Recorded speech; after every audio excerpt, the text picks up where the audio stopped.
El sol ya estaba alto cuando la vida de Mateo Ríos estuvo a punto de partirse en dos, no por una desgracia, sino por una decisión que lo obligó a ser más valiente de lo que jamás creyó posible, en una carretera donde el calor temblaba sobre el asfalto y el silencio solo era interrumpido por el paso distante de los camiones. Aquella mañana parecía igual a cualquier otra, pero bastó un segundo, un latido, un giro del destino, para que un padre soltero y su perro se convirtieran en el último hilo que sostenía la vida de una mujer que luchaba por no morir. Antes de seguir, si tú crees en la bondad, en las segundas oportunidades y en que los héroes pueden ser personas comunes, te pedimos que le dé like a este video, que comentes, compartas y te suscribas al canal, Padres Héroes Reales, porque historias como esta merecen ser contadas y llegar a más corazones. Mateo caminaba por la orilla de la carretera con Bruno, su perro mestizo de ojos atentos, después de dejar a su hija en la escuela del pequeño pueblo de San Elías, un lugar donde todos se conocían y donde las noticias viajaban más rápido que el viento. Mateo había aprendido a vivir con poco desde que su esposa murió 3 años atrás, dejando en sus manos la responsabilidad completa de criar a Valeria, una niña dulce y silenciosa que todavía buscaba a su madre en los reflejos de los espejos. Cada día era una batalla silenciosa contra el cansancio, el miedo y la incertidumbre, pero también una promesa, no fallarle nunca a su hija. Por eso, cuando Bruno comenzó a ladrar con desesperación y a jalar la correa hacia el costado de la carretera, Mateo pensó que era otro animal herido o quizás basura que el perro había olido, pero lo que encontró lo dejó paralizado. Entre la maleza y el polvo, bajo el sol implacable, yacía una mujer con uniforme de policía, el rostro pálido, el cabello pegado a la frente por el sudor, y una mancha oscura extendiéndose por su costado. Su respiración era débil, irregular, como si cada intento de tomar aire le costara una fuerza que ya no tenía.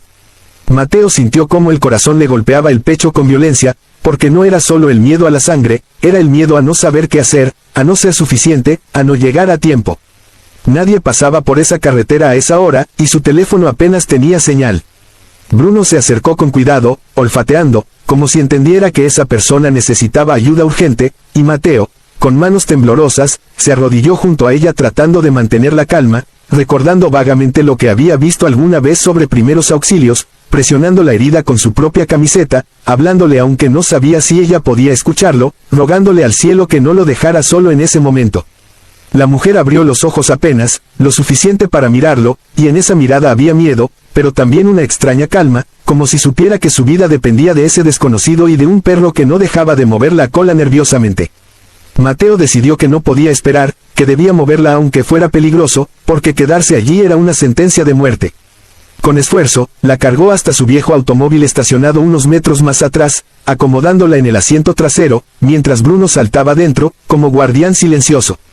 Condujo tan rápido como se atrevió, rezando en silencio, imaginando el rostro de su hija si algo salía mal, sintiendo que el mundo entero dependía de llegar a tiempo al pequeño hospital del pueblo. Cuando por fin llegó, los médicos la recibieron de inmediato, y Mateo se quedó afuera, con las manos aún manchadas de sangre seca, el cuerpo temblando, sentado en una banca de metal mientras Bruno apoyaba la cabeza en su pierna, como si también esperara una respuesta. Nadie le dijo nada durante largos minutos que parecieron horas, y en su mente se mezclaban recuerdos de su esposa en una camilla, la impotencia, la sensación de que no podía volver a vivir algo así.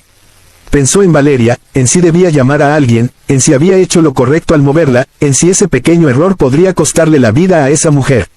Cuando finalmente salió un médico con expresión cansada pero aliviada, le dijo que había llegado justo a tiempo, que la bala había estado muy cerca de algo vital, y que sin la presión que él aplicó y la rapidez con que la llevó, probablemente no habría sobrevivido. Mateo no supo qué sentir primero, si alivio, si agotamiento, si una gratitud inmensa que le humedeció los ojos, y por primera vez en mucho tiempo se permitió llorar, no de tristeza, sino de esa mezcla extraña que aparece cuando uno se da cuenta de que hizo algo que importó. Regresó a su rutina al día siguiente, a su trabajo modesto, a preparar el desayuno de su hija, a caminar con Bruno por las mismas calles polvorientas, pensando que aquello quedaría como un recuerdo silencioso, algo que nadie más sabría, algo que simplemente había pasado. Pero las cosas comenzaron a cambiar de formas que él no esperaba.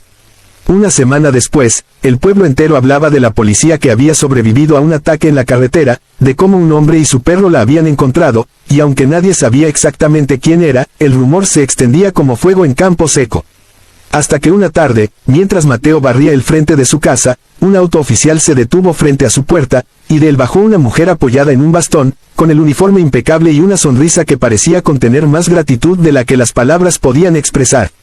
Su nombre era Irene Calderón, y había pedido personalmente que la llevaran a ver al hombre que la había salvado, porque no quería que ese acto quedara en el anonimato. Irene le contó, con voz todavía débil pero firme, que había sido emboscada por unos delincuentes cuando patrullaba sola, que había logrado arrastrarse